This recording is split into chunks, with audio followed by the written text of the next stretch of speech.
Hoy concluiremos con la última prédica de la serie de enseñanzas que se han estado dando acerca de las últimas enseñanzas de Jesús, la parte 15.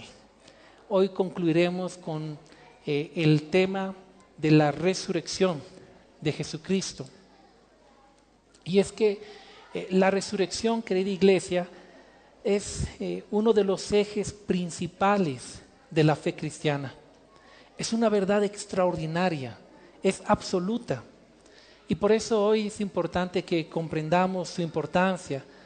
Veremos un poco de su predicción, de su cumplimiento. Veremos algunas de las evidencias históricas, el sello que hace que todas las demás promesas sean confiables y también la comisión que el Señor nos ha entregado. Acompáñenme en sus Biblias al Evangelio según Mateo, capítulo 28, versículo 1 al 7. Y dice así: pasando el día de reposo, al amanecer del primer día de la semana, vinieron María Magdalena y la otra María a ver el sepulcro. Y hubo un gran terremoto, porque un ángel del Señor descendió del cielo y llegando removió la piedra y se sentó sobre ella. Su aspecto era como un relámpago y su vestido blanco como la nieve. Y de miedo de él los guardas temblaron y se quedaron como muertos. Mas el ángel respondiendo dijo a las mujeres: no temáis vosotras, porque yo sé que buscáis a Jesús, el que fue crucificado. No está aquí, pues ha resucitado. Como dijo, venid, ved el lugar donde fue sepultado el Señor. E id pronto y decid a sus discípulos que ha resucitado de los muertos. Y he aquí va delante de vosotros a Galilea. Allí le veréis. He aquí os lo he dicho. Esta mañana en el primer servicio se habló acerca de la crucifixión como tal. Pero al tercer día que Jesús fue crucificado, la Biblia dice que Jesús resucitó venciendo a la misma muerte. Y la resurrección de Cristo es un sello para el cristianismo, es un eje central de la fe del creyente a nivel mundial. Y hoy vamos a comenzar hablando de su importancia, porque debemos conocerla como creyentes. Josh McDowell dijo en su libro Evidencias que exigen un veredicto, que de todas las religiones del mundo, 4 de ellas están basadas en personajes. Las demás solamente en proposiciones filosóficas, pero 4 de ellas están basadas en personajes. Y de estos cuatro religiones, solamente una de ellas exige y dice y demuestra que su fundador dejó su tumba vacía. Abraham, el padre del judaísmo, alrededor del 1900 antes de Cristo murió y no hay registro de que haya resucitado. Buda también murió y jamás en sus escritos se atribuye a Buda resucitado. En las escrituras de Pali, Sakyamuni también murió. Mahoma murió un 8 de junio del 632 después de Cristo. Todavía la tumba de Mahoma está ahí y miles de personas van a visitar los restos de Mahoma. Pero Cristo resucitó. Es decir, Abraham no resucitó, Buda no resucitó, Mahoma no resucitó. Como dice la canción de Redimidos, en la tumba de Mahoma están los huesos, en la tumba de Buda están los huesos. No hay ídolo que haya resucitado todavía. Solo Cristo al tercer día dejó su tumba. Lo dijo el hermano Redimidos. Porque es una verdad. De todas las religiones que están en el mundo, solo una habla de que su fundador murió y resucitó, es el cristianismo. Y no solamente habla, tiene pruebas sumamente extraordinarias. Es maravilloso, por eso la resurrección de Cristo es importantísimo y es un eje central en nuestra creencia. Es tan extraordinario, es tan verídico que no solo es respaldado por la misma Biblia, esta verdad es respaldada por la misma historia. Lo que hace que nuestra fe no sea simplemente una religión. Nuestra fe no está simplemente basado en lo que algunos dijeron. La resurrección de Cristo es históricamente comprobable. La vida de Cristo es históricamente comprobable. Por eso en Hechos capítulo 4, el verso 18 al 20, cuando se juntaron y agarraron a Pedro y a Juan y los obligaron a callarse, escuchen lo que ellos dijeron.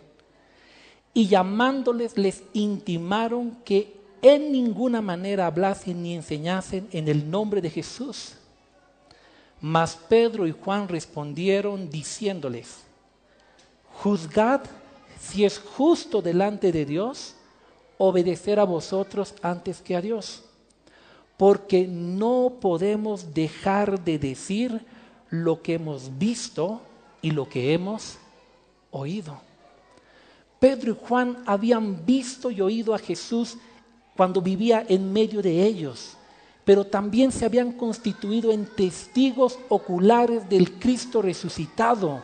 Lo habían visto resucitado, lo habían escuchado resucitado, y por eso cuando le dijeron los vamos hasta a matar si siguen hablando de Jesús, ellos dijeron mátenos, pero no podemos callar lo que hemos visto y lo que hemos oído, porque ciertamente es verdad. No podemos callar una verdad como esa. Y cuando ustedes ven la historia de la Biblia, verán que miles de hombres fueron capaces de morir por esa verdad. Nadie va a morir por una mentira, pero miles de hombres murieron por una verdad. Aunque les dijeron, no, digan otra cosa, mientan, ellos dijeron, no, antes morimos, pero no podemos negar, no podemos decir que no hemos visto lo que los ojos nuestros han visto y lo que hemos oído. Cristo Jesús ha resucitado. Amén. Él ha resucitado.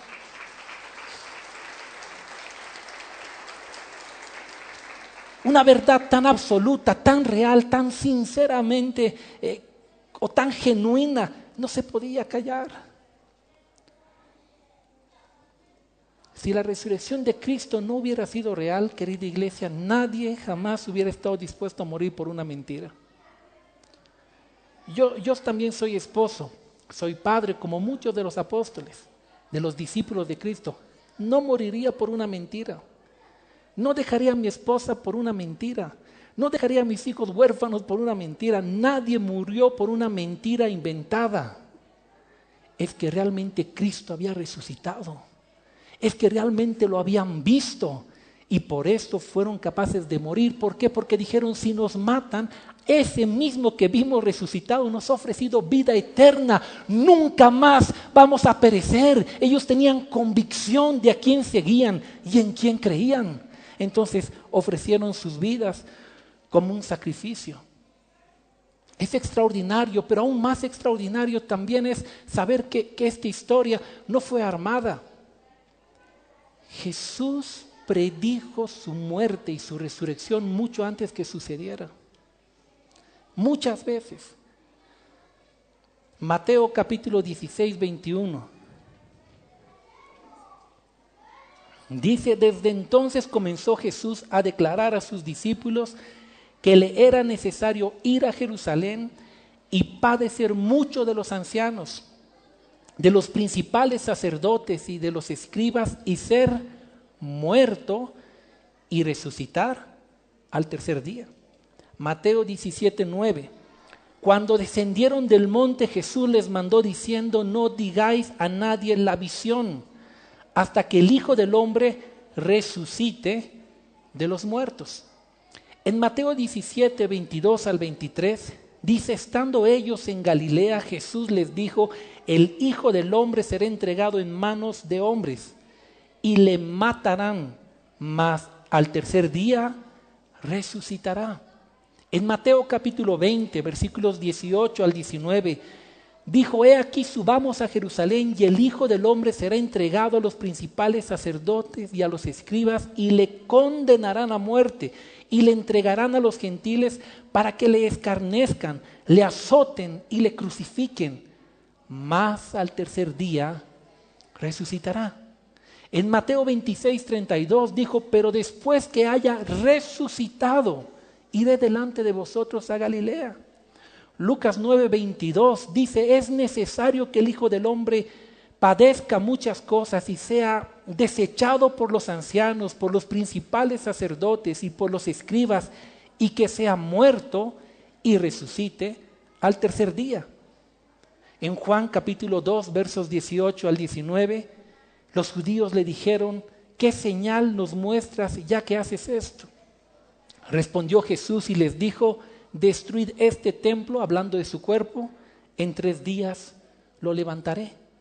Es decir, queridos amigos, Jesucristo anunció muchas veces que iba a morir y que iba a resucitar. ¿Y saben qué es lo extraordinario? Que pasó exactamente tal cual Él dijo. Murió cuando tenía que morir y resucitó en el momento en que Él dijo que iba a resucitar, exactamente al tercer día. Un joven abogado de Inglaterra llamado Frank Morrison era un incrédulo de esos muy arraigados y muy estudioso. Así que se propuso en su corazón escribir un libro para que de una vez y para siempre se pudiera descartar lo que él decía, la falsedad de la resurrección. Dedicó años investigando. Voy a hacerles corta la historia. Investigó tanto que acabó convirtiéndose al cristianismo.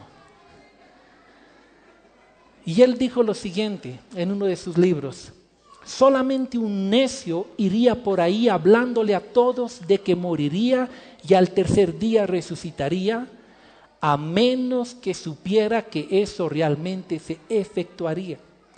Y nadie en el mundo ha sabido eso respecto de sí mismo, sino solamente Cristo, el Hijo de Dios.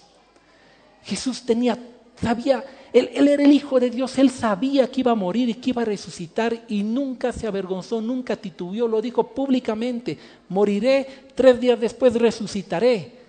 Por eso cuando Jesús murió, fueron capaces de mandar a sellar la tumba para que, por lo que se decía de Él. ¿Y qué pasó con Cristo? Al tercer día ciertamente resucitó. Resucitó. La historia de Jesús, querida iglesia, no fue armada, fue predicha. 750 años antes que Jesús naciera, el profeta Isaías ya lo predijo. Es necesario que venga, es necesario que padezca, como un cordero sea llevado al matadero, que enmudezca, que no diga una sola palabra, que cargue sobre sí el pecado del mundo. 750 años ya describió el panorama. Lo van a desfigurar, lo van a azotar, lo van a escarnecer. Él quedará en silencio. Desde el principio mismo de la creación ya estaba prefigurada la venida de Cristo. Es más, la primera profecía mesiánica se halla en el libro de Génesis 3:15. Y la última profecía mesiánica se halla en el último libro de la Biblia, que es Apocalipsis. Toda la Biblia hablaba de Él. Y Jesús vino, dice el Nuevo Testamento, en el día exacto en el que tenía que venir. Murió en el día en que tenía que morir y resucitó en el día en que tenía que resucitar. Y ya han pasado ya más de 2018 años después de que Él murió y resucitó. Y saben, hasta ahora nadie en el mundo ha podido comprobar que la resurrección de Cristo sea falsa. No se puede. Es más, cada día el número de creyentes a nivel mundial crece. Cada vez hay más evidencia de todo lo que la Biblia dice es cierto. Cuando la Biblia decía que el mundo era circular, se burlaron. Luego la ciencia descubrió, sí había sido redonda. Cuando la Biblia decía que el mar bota el agua y hace un ciclo, nadie creyó. Luego la ciencia descubrió que era tal cual. El tiempo muestra que la misma palabra de Dios es certera. Y sobre la resurrección de Cristo hay mucha evidencia. Pruebas históricas son extraordinarias. Podría pasar horas hablando solo de pruebas históricas sin hablar de Biblia, porque no es un hecho solo registrado en los 66 libros canónicos, es un hecho histórico. Su tumba, el lugar donde Jesús murió, no era un lugar ficticio. Su tumba era real, existió. El dueño de la tumba, José de Arimatea, no era un cuento de hadas, era un hombre real de carne y hueso que vivió en la primera parte del primer siglo, existió real. La tumba que describe la Biblia en un monte cerca de Jerusalén, allí tallada, existió, históricamente existió. No es un hecho inventado. Los soldados que estaban cuidando la tumba de Jesús no eran hadas madrinas que se inventó alguien por ahí, eran seres humanos que comían, trabajaban, eran parte de la guardia, gente real. El Sanedrín, que el Evangelio de Mateo dice que dieron gran cantidad de dinero a los soldados para que ellos dijeran de que los discípulos habían robado el cuerpo. Esos hombres no eran ficticios. El Sanedrín históricamente existió, se reunían periódicamente. Jesús no es un cuento bonito, Jesús no es literatura para niños, para dormir, no es ficción, no es literatura cristiana solamente. Jesucristo es real, fue real en la tierra, no solo la literatura cristiana, no solo la Biblia, en sus libros canónicos y aún en los deuterocanónicos, libros históricos de gente pagana que no creía en Dios, hablan de que Jesús existió en su tiempo, porque fue real. Los discípulos testigos de la resurrección de Cristo, no es que se inventaron nombres, Pedro, Juan, Mateo, existieron. No fueron seres ficticios, eran hombres normales, comían, bebían, trabajaban, jugaban, se cansaban, luchaban, sufrían, hombres como usted y como yo. Entonces, la resurrección de Cristo es un hecho maravilloso. Los escritos que hay sobre su resurrección son maravillosos, comenzando por la misma Biblia. 41 veces la Biblia habla de la resurrección, es impresionante. Registra la muerte de Jacobo en Hechos capítulo 12, del 1 al 2, que lo mataron a espada. Parece ser que lo decapitaron. No se dice nada de la muerte de los otros apóstoles, aunque por tradiciones muchos creen que murieron de muertes terribles. Pero sí habla de un Jacobo que fue muerto a causa de su fe. Sí habla de mártires como el primer mártir Esteban, que lo apedrearon a causa de su fe, en Hechos 7:59. Y estos hombres nunca dejaron de decir lo que sus ojos habían visto y sus oídos habían oído. Lo que hace que sea mucho más real todo lo que dice la Biblia. Wilbert Smith, un escritor, dijo lo siguiente: que se diga simplemente que conocemos más respecto de los detalles de las horas inmediatamente anteriores y de la misma muerte de Jesús dentro y cerca de Jerusalén, que lo que se conoce respecto de la muerte de cualquier otro hombre del mundo antiguo. Los detalles son asombrosos. Ignacio, que vivió del 50 al 115 después de Cristo, dice literalmente en sus escritos: murió de verdad y fue sepultado y se levantó de entre los muertos. Alfred Adler, no puedo pronunciarlo bien, Adler, exacto, detalla con precisión detalles de ese día. Si ustedes leen su libro, él dice aún el tipo de clima que había en el entorno por los testigos oculares de lo que sucedió ese día. Marcó no solo a 12 hombres, marcó a todos los que estaban en esa ciudad. Fue extraordinario, todos hablaron de eso. Justino mártir, que vivió del 100 al 165 después de Cristo, un filósofo, mártir y apologista, él dijo respecto del cristianismo: descubrí que solamente esta filosofía era segura y provechosa, después de haber estudiado todo lo que tenía, las filosofías que habían ahí.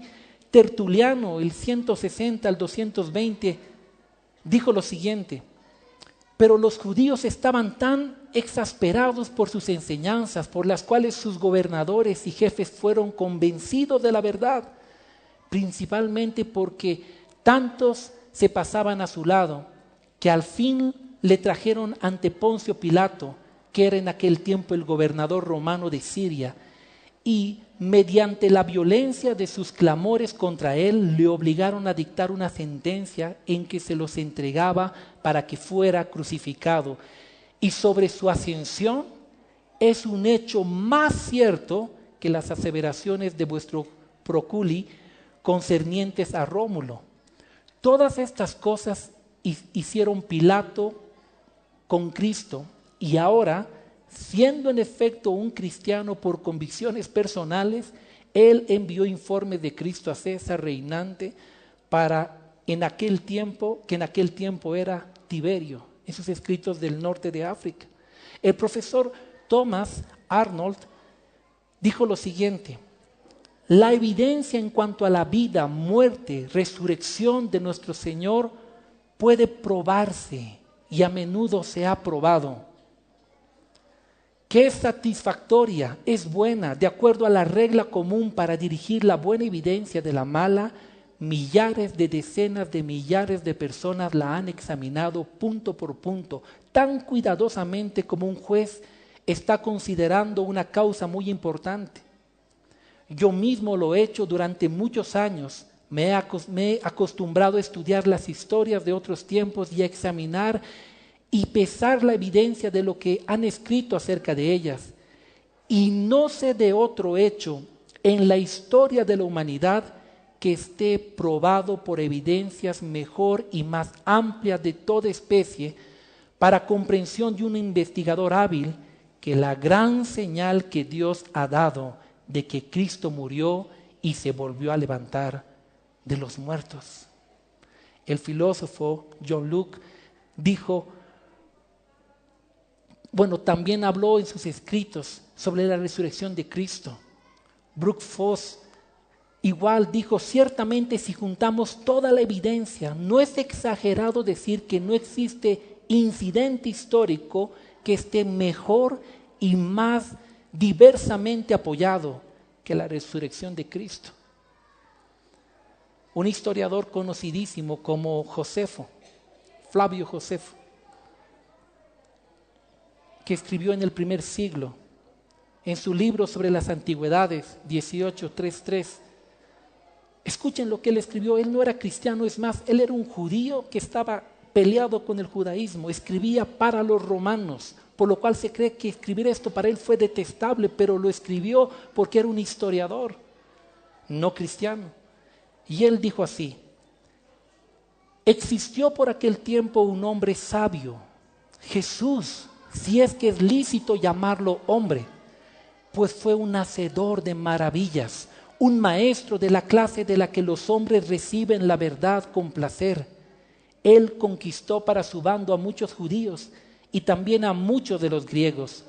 Este hombre era el Cristo, y cuando Pilato le hubo condenado a la cruz, a causa de la acusación pública de los hombres principales entre nosotros, los que le habían amado desde el principio no le olvidaron, pues se apareció vivo a ellos al tercer día.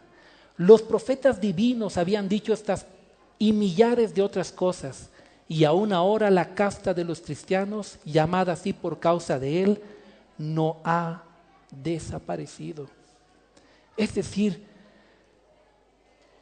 la resurrección de Cristo no solo se halla escrita en los libros de la Biblia, es un hecho histórico, tan histórico que la historia de la humanidad se divide en un antes y un después de Cristo. Entonces su fe no es algo ficticio. Por eso el escritor del libro de los Hechos, Lucas, un doctor, ¿qué dijo?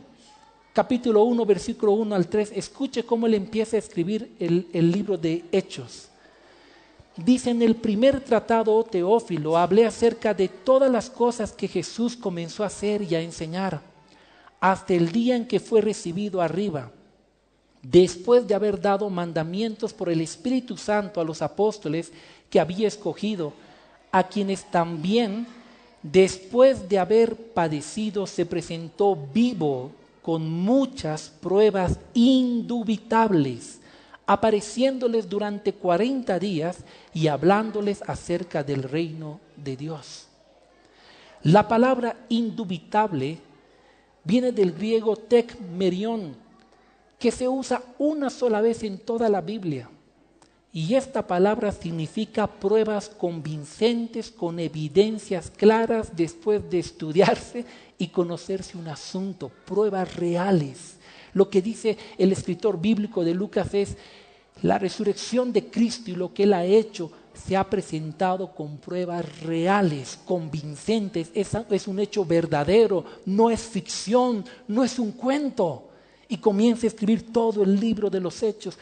Lucas fue el mismo que escribió el Evangelio de Lucas. Así fue la resurrección de Cristo. Y Él, cuando resucitó, no solo se apareció a 12 hombres. Escuche lo que dice el apóstol Pablo en 1 Corintios 15, del 3 al 8. Porque primeramente os he enseñado lo que asimismo recibí, que Cristo murió por nuestros pecados conforme a las Escrituras, y fue sepultado, y que resucitó al tercer día conforme a las Escrituras, y que se apareció a Cefas, que es Pedro, y después a los 12. Después apareció a más de 500 hermanos a la vez, de los cuales muchos viven aún y otros ya duermen. Después apareció a Jacobo, y ese Jacobo fue el que fue muerto a espada. Y después de todos los apóstoles, y al último de todos, como un abortivo, me apareció a mí, dice el apóstol Pablo. Es decir, hubieron cientos de personas que fueron testigos oculares de la muerte y de la resurrección de Cristo. Por eso no es un hecho ficticio. Por eso su fe es sólida. Finalmente el apóstol Pablo dijo en 1 Corintios 15, 20: mas ahora Cristo ha resucitado de los muertos, primicia de los que durmieron es hecho. Jesús murió y resucitó y se convirtió en primicia de lo que Dios hará con cada uno de nosotros, los que creemos en Cristo. Por eso y por muchísimas cosas más, en el mundo entero los cristianos creemos que Jesús vino a esta tierra en forma de hombre, que vivió entre los hombres una vida santa, que enseñó la verdad y la voluntad de Dios, que murió en una cruz de madera, que resucitó al tercer día con poder y gloria y se apareció a cientos de personas con pruebas indubitables y que ascendió a la diestra del Padre con poder y con gloria. Amén. Dele un fuerte aplauso a Cristo por eso.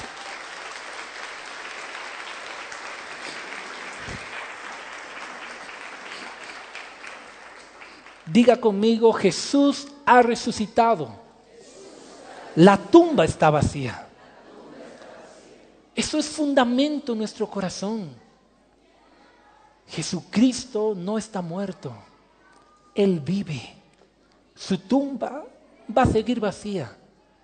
Y un día, tan cierto como Él dijo, moriré y resucitaré, y pasó, tan cierto como eso, ese mismo Jesús dijo: yo me voy, pero volveré y os tomaré para que ustedes también estén donde yo estoy.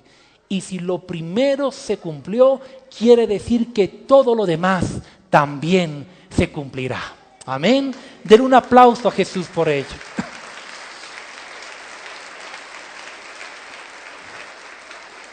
1 Corintios 15, 20 dice: mas ahora Cristo ha resucitado de los muertos, primicia de los que durmieron es hecho. Quiere decir, primero de muchos que resucitarán después de Él.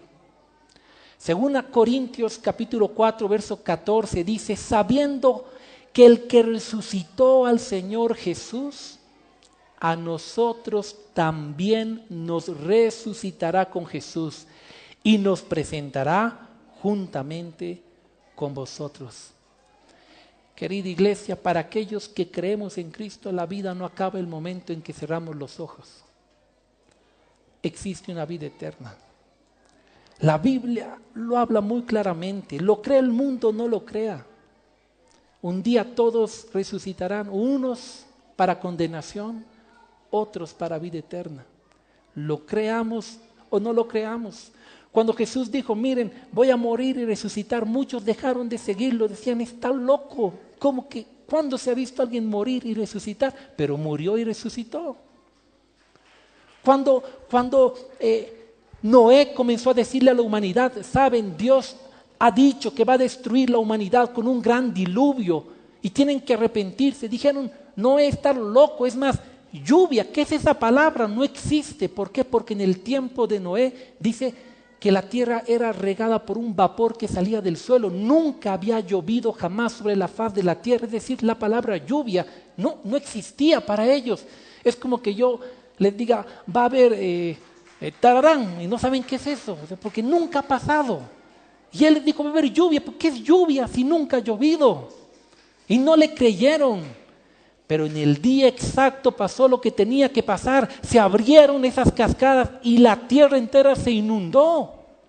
Y solo se salvaron los que creyeron. Ahora, ese mismo que dijo que moriría y resucitaría, dijo, un día yo voy a volver.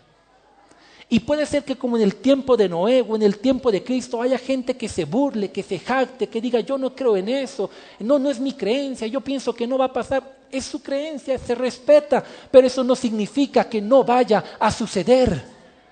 Creas o no creas. Como dijo un pastor, estés preparado o no lo estés. Te hayas puesto a cuentas con Cristo o no lo hayas hecho.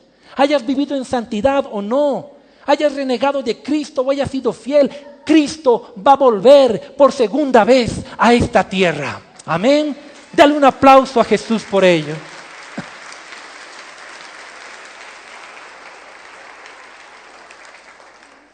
Y este mismo Cristo, antes de ascender al cielo, en el mismo capítulo 28, reunió a los discípulos, versos 18 al 20, y les dio una tarea. Y dijo, y Jesús se acercó y les habló diciendo, toda potestad me es dada en el cielo y en la tierra. Por tanto, id y haced discípulos a todas las naciones, bautizándolos en el nombre del Padre y del Hijo y del Espíritu Santo, enseñándoles que guarden todas las cosas que os he mandado, y he aquí yo estoy con vosotros todos los días hasta el fin del mundo. Amén. Si yo tuviera que irme y no los volviera a ver, creo que pensaría muy bien cuáles serían las últimas palabras que les diría. Y eso fue exactamente lo que Jesús hizo. Los discípulos estaban ahí, él sabía que iba a ascender. Entonces les resumió todo en la gran comisión. Ya ustedes saben, les he enseñado, me han escuchado, me han visto. El mejor líder por excelencia era Cristo. Ahora les dijo, tengo una tarea. Quiero que vayan y hagan discípulos. Porque ¿qué es lo que Jesús había hecho con esos hombres? ¿Qué había hecho? ¿Creyentes? No. ¿Simpatizantes? No. ¿Qué había hecho de esos hombres? Discípulos. Miren, Jesús predicó a multitudes impresionantes. La Biblia registra predicando, alimentando, haciendo el milagro de multiplicación a 5,000 hombres, sin contar mujeres y niños. Quiere decir por lo menos 15,000 a 20,000 personas que les predicaba. Multitudes lo escucharon. Pero cuando Jesús murió y resucitó, no fueron las multitudes de oyentes las que llevaron el evangelio, no fueron ellos. ¿Quiénes fueron? Los discípulos. Y Jesús, que sabe esta verdad y que sabe que los que continuarán el mensaje del evangelio eran los discípulos, les dijo a los discípulos: quiero que ustedes vayan y hagan otros, ¿qué cosa? Discípulos. Hagan lo mismo que yo he hecho con ustedes, les enseñen todas las cosas que yo les he enseñado, los bauticen en el nombre del Padre, del Hijo, del Espíritu Santo, los preparen, los envíen a ellos también a que cumplan la gran comisión, porque es la única forma en que el evangelio se extienda. Y gracias a Dios que los discípulos siguieron la orden de Jesús tal cual Él se las dijo. Gracias a Dios que no hubo entre ellos ninguno que diga: sí, pero es que yo como que siento que no tengo ese don de hacer discípulos, yo como que siento que no he sido como que llamado para hablar con gente. Imagínense si se hubiesen puesto en ese plan los discípulos.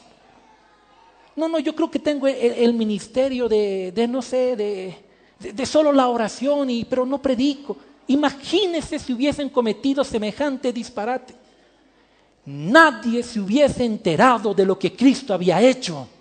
Pero esos hombres murieron a sí mismos y dijeron: no importa si sabemos hablar o no sabemos, si tenemos las capacidades o no las tenemos, el Jesús que ha muerto y ha resucitado ha dicho: hagan discípulos y enséñenles lo que yo les he enseñado, y es exactamente lo que vamos a hacer. Y los historiadores dicen: esos 12 hombres eran incultos, eran ignorantes, eran del vulgo, pero fueron los que llevaron el evangelio e hicieron que el evangelio se difundiese por toda la tierra.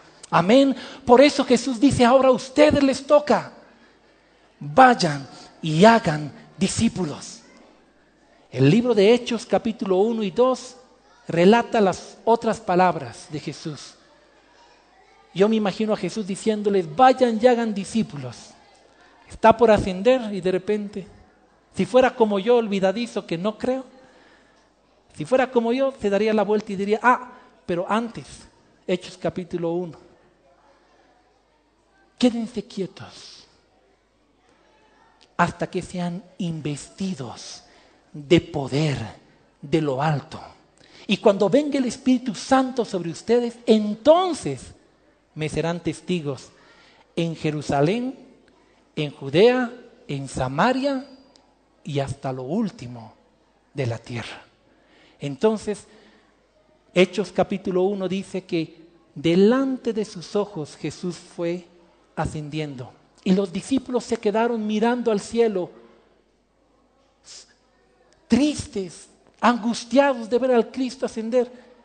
Y Hechos dice que 2 ángeles con vestiduras blancas se pararon al lado de los discípulos y les dijeron: varones galileos, ¿por qué estáis mirando al cielo? Ese mismo Jesús que ha sido tomado de vosotros, así como le habéis visto ir al cielo, asimismo volverá. Y los discípulos se pusieron a orar.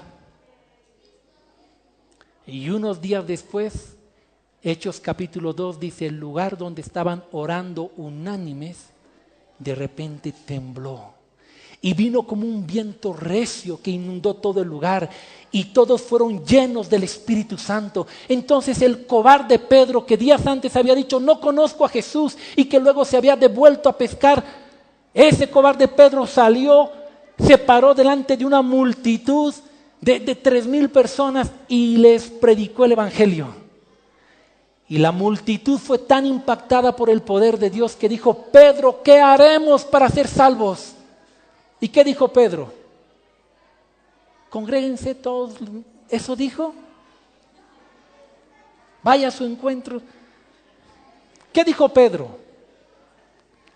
Arrepiéntanse y conviértanse y bautícense para perdón de sus pecados. Desde el principio el evangelio fue contundente.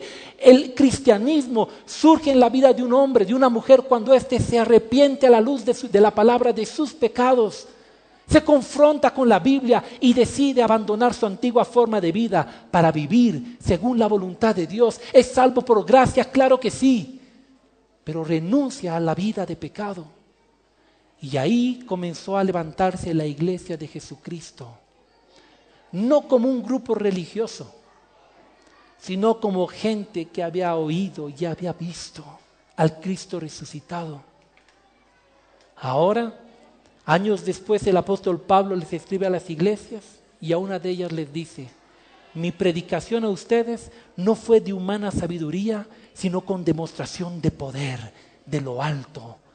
Porque el cristiano, cuando surgió la iglesia cristiana, eran cristianos llenos de la presencia y del poder del Espíritu Santo. Amén. Los años han pasado y ahora está usted aquí en este lugar. Y usted es parte de la iglesia de Cristo. Es parte de esos millares, miles de personas en el mundo entero que nos hemos hecho testigos de que Jesús ha muerto y ha resucitado, que tiene poder para salvarnos, que tiene poder para sanarnos, que tiene poder para restaurar, que sigue obrando milagros y prodigios, que Él no ha cambiado y un día volverá. Y su tarea como hijo de Dios es la misma que Jesús les dio a los discípulos. ¿Amas a Jesús? Entonces escucha la voz de tu maestro diciéndote en los evangelios: ve y haz discípulos. Enséñales lo que yo te he enseñado. Cumple la gran comisión. Y mientras tú estás haciendo esto, el momento en que tú menos lo esperes, esos cielos se abrirán y el Hijo de Dios aparecerá. Toda rodilla se va a doblar. Yo anhelo que aquel día cuando Cristo venga, ojalá me haya así, predicando, sirviéndole, ayudando, para poder escuchar la voz de mi maestro que diga: bien, buen siervo fiel, en lo poco has sido fiel, en lo mucho te pondré, entra en el gozo de tu Señor. Amén. Demos un aplauso a Jesús.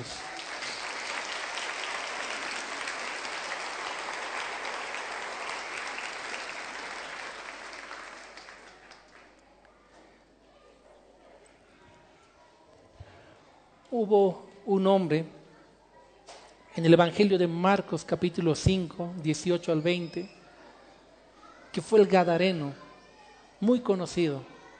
Un hombre atormentado por muchos demonios. Entonces Jesús aparece y lo liberta. Y cuando este hombre es libertado por Jesús, este hombre no quería dejar a Jesús, pero escuchen lo que Jesús le dijo. Verso 18. Al entrar él en la barca, el que había estado endemoniado le rogaba que le dejase estar con él. Mas Jesús no se lo permitió, sino que le dijo: vete a tu casa, a los tuyos, y cuéntales cuán grandes cosas el Señor ha hecho contigo y cómo ha tenido de ti misericordia. Y se fue y comenzó a publicar en Decápolis cuán grandes cosas había hecho Jesús con él, y todos se maravillaban. ¿Cuántos aquí están agradecidos con Dios por lo que Dios ha hecho con su vida? Yo creo que si Jesús tuviera el micrófono, tal vez les diría como le dijo al Gadareno: entonces, vuélvanse a sus casas y a los suyos y cuéntenles cuán grandes cosas ha hecho Jesús con ustedes y cómo ha tenido de ustedes misericordia. En otras palabras, vayan y cumplan la gran comisión. Amén. Si este mensaje ha bendecido tu vida, contáctate con el pastor Sergio Gutiérrez visitando facebook.com/pastor Sergio Gutiérrez y cuéntanos cómo Dios tocó tu corazón. Si vives en La Paz o El Alto y deseas visitar la iglesia, puedes hacerlo todos los domingos en el auditorio del teleférico Línea Verde, Alto Brajes. Para más información, comunícate al 611-40-478. Ven y descubre lo maravilloso que es vivir con Jesús.